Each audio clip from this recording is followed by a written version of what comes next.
Assalamualaikum warahmatullahi wabarakatuh. Halo anak-anakku kelas 6, bagaimana kabar kalian hari ini? Semoga kalian selalu dalam keadaan sehat, semangat belajar, dan tetap menjaga kesehatan dengan mengikuti protokol kesehatan. Mencuci tangan dengan sabun dan menggunakan masker jika keluar rumah. Anak-anak, kali ini kita akan melanjutkan materi tema 3, subtema 3 pembelajaran keempat. Mari kita mulai ya. Anak-anak, pada pembelajaran sebelumnya, kamu telah belajar tentang penemuan lampu lalu lintas. Apa manfaat dari penemuannya ya? Manfaat dari lampu lalu lintas adalah mengatur jalannya lalu lintas anak-anak, mengatur jalur-jalur yang dilalui oleh kendaraan, sehingga mengurangi kecelakaan dan kemacetan serta ketertiban lalu lintas terjaga. Dan apa yang harus kita lakukan untuk mematuhi rambu-rambu tersebut? Nah, yaitu setiap kita berkendara, kita harus memperhatikan petunjuk dari rambu-rambu tersebut anak-anak, agar kita juga menjaga ketertiban lalu lintas, sehingga kita sudah ikut andil dalam mengurangi terjadinya kecelakaan. Anak-anak, berikut ada gambar. Itu ada anak sekolah yang sedang menyeberang jalan. Nah, di situ mereka menyeberang melalui zebra cross. Nah, di situ juga ada lampu lalu lintas.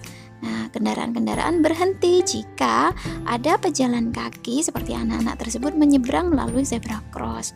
Nah, anak-anak, mari kita baca teksnya. Rambu lalu lintas. Kita semua pasti sudah mengenal lampu lalu lintas. Kita sering melihat lampu lalu lintas di perempatan atau persimpangan jalan. Lampu lalu lintas terdiri dari 3 warna, yaitu merah, kuning, dan hijau. Tahukah kamu siapa yang nemuin lampu lalu lintas? Ia adalah Gareth Augustus Morgan, seorang warga Amerika berkulit hitam yang peduli dengan keselamatan orang lain.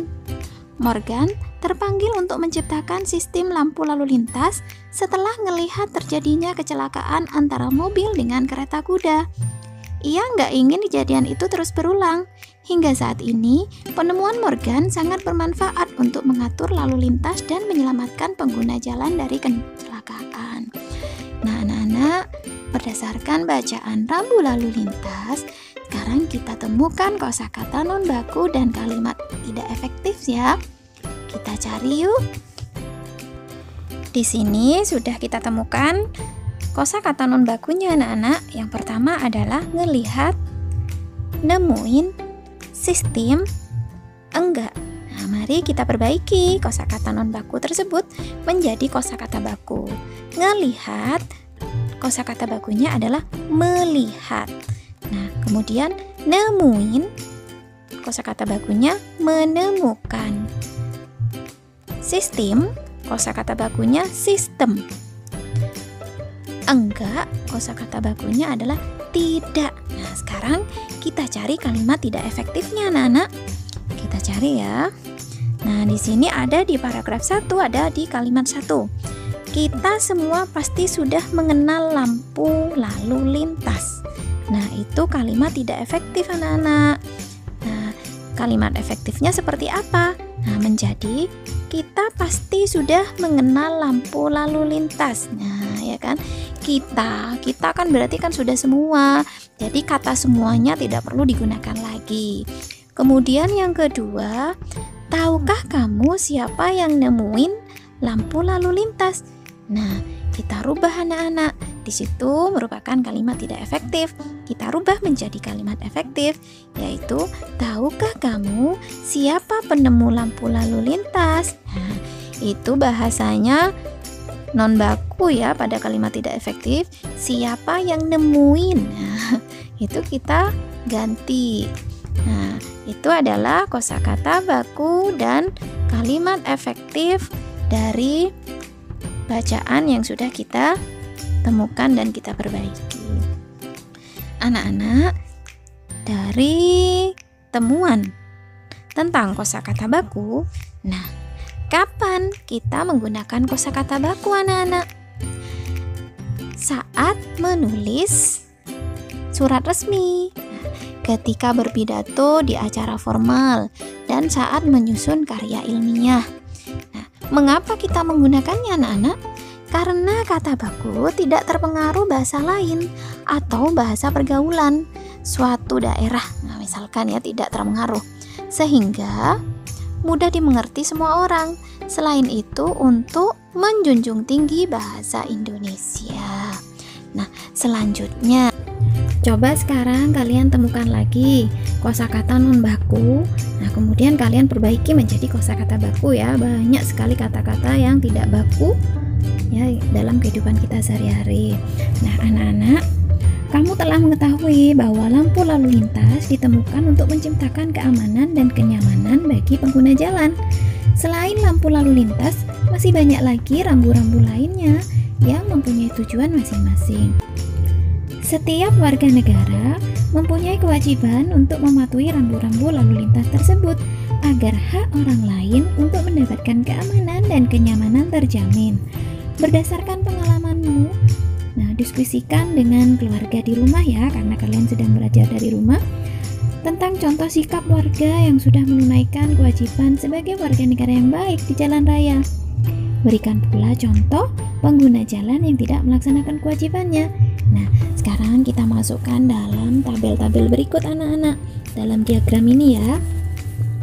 Di situ ada tabel tentang melaksanakan kewajiban, tidak melaksanakan kewajiban, dan akibat tidak melaksanakan kewajiban. Nah, berikut ada alternatif jawaban anak-anak. Nah, ini kita isi yang pertama, melaksanakan kewajiban. Nah, contoh melaksanakan kewajiban sebagai warga negara yang baik dalam penggunaan jalan raya adalah memiliki surat-surat yang lengkap seperti SIM dan STNK, memakai helm atau sabuk pengaman saat berkendara, berkendara dengan kecepatan normal, dan berkendara pada jalur jalan yang telah ditentukan, kemudian mengikuti rambu lampu lalu lintas. Kemudian tidak melaksanakan kewajiban itu seperti apa pengguna jalan itu, nak? Nah, berkendara tanpa menggunakan helm atau sabuk pengaman, belum memiliki surat-surat yang lengkap, berkendara melawan arah, berkendara dengan kecepatan sangat tinggi, tidak mau berhenti ketika lampu sedang merah. Kemudian akibat tidak melaksanakan kewajiban tersebut apa ya? Dapat ditilang polisi karena sudah melanggar peraturan atau undang-undang berkendara, membahayakan diri sendiri dan orang lain, mengakibatkan kecelakaan, jelas sudah ya, mengakibatkan luka bahkan korban jiwa. Nah, jika kecelakaan pastikan ada yang terluka dan menjadi korban, mengalami kerugian akibat kendaraan yang rusak. Nah, jika kecelakaan kan kendaraan yang kita gunakan rusak anak-anak, jadi memerlukan dana biaya untuk memperbaikinya. Nah, anak-anak, ketika seseorang tidak melaksanakan kewajibannya di jalan raya, apakah hal tersebut dapat mengganggu hak orang lain ya? Jawabannya adalah iya, karena jalan umum digunakan banyak orang. Setiap orang berhak mendapat keselamatan di jalan raya. Hal ini juga terjadi jika setiap orang melaksanakan kewajiban. Anak-anak, mari kita amati gambar-gambar berikut. Nah, selain lampu lalu lintas, terdapat juga rambu-rambu lalu lintas lainnya. Ini ada 7 rambu-rambu lalu lintas anak-anak. Yang pertama itu ada stop, nah yang kedua, ketiga, keempat, kelima, 6, dan ketujuh. Nah, mari kita artikan, kita mengenal lagi rambu-rambu tersebut. Apa arti dari masing-masing rambu-rambu tersebut anak-anak? Gambar yang nomor 1 itu artinya adalah dilarang berjalan terus. Nah, wajib berhenti sesaat dan meneruskan perjalanan setelah mendapat kepastian aman dari lalu lintas arah lainnya. Kemudian yang kedua, itu gambar kedua, dilarang berjalan terus apabila mengakibatkan rintangan, hambatan, gangguan bagi lalu lintas dari arah lain yang wajib didahulukan. Yang ketiga, dilarang berjalan terus pada persilangan sebidang lintasan kereta api jalur tunggal, wajib berhenti untuk mendapat kepastian aman. Kemudian yang nomor 4, larangan masuk bagi kendaraan bermotor roda 3. Yang kelima, rambu pendahulu petunjuk jurusan yang menyatakan arah untuk mencapai suatu tempat keluar dari jalan tol. Yang keenam, itu adalah rambu rumah sakit Yang ketujuh, rambu petunjuk jurusan daerah wisata Dieng dengan jarak 10 km. Nah, itu adalah arti dari rambu-rambu yang ada di buku kalian. Selanjutnya yang nomor 2. Apa manfaat rambu-rambu tersebut bagi pengguna jalan anak-anak? Nah, manfaatnya adalah sebagai peringatan sehingga dapat mencegah kecelakaan maupun sebagai petunjuk arah bagi pengguna jalan. Yang ketiga, jika rambu-rambu tersebut tidak ada, apa pengaruhnya terhadap pengguna jalan anak-anak? Nah, mereka tidak tahu bahaya yang mungkin ada, sehingga dapat menimbulkan kecelakaan. Selain itu, pengguna jalan dapat kebingungan arah tujuan yang dituju. Yang keempat, apakah kamu pernah melihat rambu-rambu lain di jalan? Jelaskan tentang rambu-rambu tersebut. Nah, kalian pasti pernah melihat rambu-rambu yang lain kan ya? Seperti rambu dilarang berhenti, dilarang parkir, larangan masuk untuk semua jenis kendaraan, dan rambu-rambu persimpangan jalan. Nah, anak-anak, sekarang bagaimana dengan kamu? Apakah kamu sudah melaksanakan hak dan kewajibanmu dengan tanggung jawab saat di jalan raya? Nah, ayo ceritakan. Kalian ada tugas menceritakan apakah kalian sudah melaksanakan hak dan kewajiban dengan penuh tanggung jawab di jalan raya ya? Nah, hal-hal yang perlu kalian tulis adalah yang pertama, contoh hak yang sudah kamu dapatkan.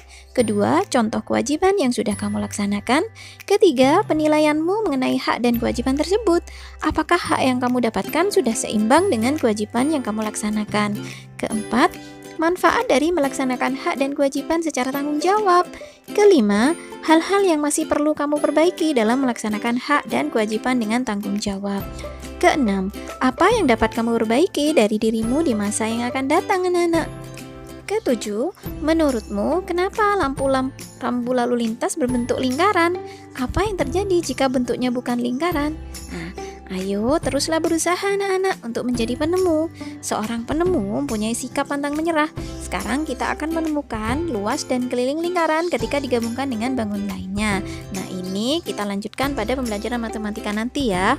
Nah, anak-anak kerjakan tugas kalian, ceritakan hak dan kewajiban kalian dengan penuh tanggung jawab ketika kalian ada di jalan raya.